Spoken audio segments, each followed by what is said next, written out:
এই জীবনের পথ চলায় কখনো কি এমন মনে হয় না আপনি এক বিশাল অন্ধকার সাগরে ডুবে আছেন, যেখানে চারদিকে শুধু গুনাহ আর গুনাহ, কোনো কূল নেই, কোনো আলো নেই।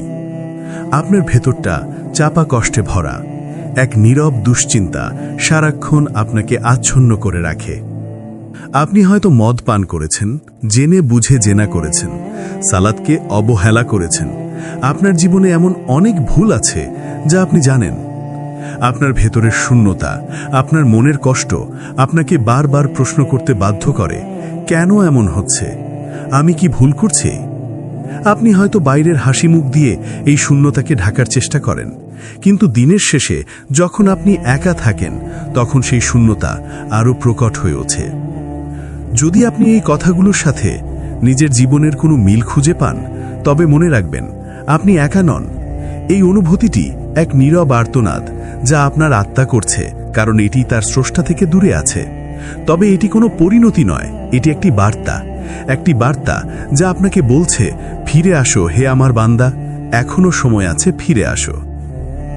আমাদের জীবনের প্রতিটি কষ্ট, প্রতিটি হতাশা হলো আল্লাহর পক্ষ থেকে আমাদের জন্য একটি সুযোগ নিজেদের বিচার করার, একটি সুযোগ ফিরে আসার, আমাদের নিজেদের ভেতরের অন্ধকার থেকে বের হয়ে আলোর পথে আসার।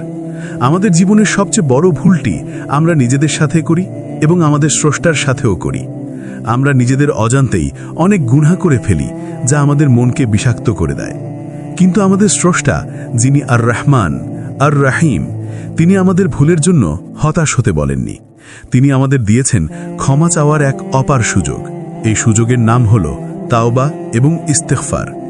আল্লাহ সুবহানাহু ওয়া তাআলা পবিত্র কোরআনে বলেছেন, কুল ইয়া ইবাদিয়াল্লাযীনা আসরাফু আলা আনফুসিহিম লা তাকনাতু মির রাহমাতিল্লাহি ইন্নাল্লাহা ইয়াগফিরুয যুনুবা জামিআন ইন্নাহু হুয়াল গফুরুর রহিম। হে আমার বান্দাগণ, যারা নিজেদের উপর জুলুম করেছ, তোমরা আল্লাহর রহমত থেকে নিরাশ হইও না। নিশ্চয়ই আল্লাহ সমস্ত গুনাহ ক্ষমা করে দেন। নিশ্চয়ই তিনি ক্ষমাশীল, পরম দয়ালু। সূরা জুমারের 53 আয়াত। এই আয়াতটি কেবল একটি আয়াত নয়, এটি প্রতিটি হতাশ এবং গুনাহে নিমজ্জিত মানুষের জন্য একটি আশার আলো। এই আয়াতে একটি স্পষ্ট বার্তা রয়েছে, আল্লাহ তোমাকে ক্ষমা করতে প্রস্তুত যদি তুমি ফিরে আসো। এর অর্থ হলো, আমরা যখন আমাদের ভুলগুলো স্বীকার করি এবং আল্লাহর কাছে ফিরে আসি, তখন আমাদের ভেতরের অশান্তি দূর হয়ে যায় এবং মনে শান্তি আসে। আপনার মনে যে শূন্যতা, যে হতাশা, তা হলো সেই সব ভুলের নীরব প্রতিফলন। যখন আমরা আল্লাহর নির্দেশ থেকে দূরে সরে যাই, তখন আমাদের আত্মা তার শান্তি হারায়।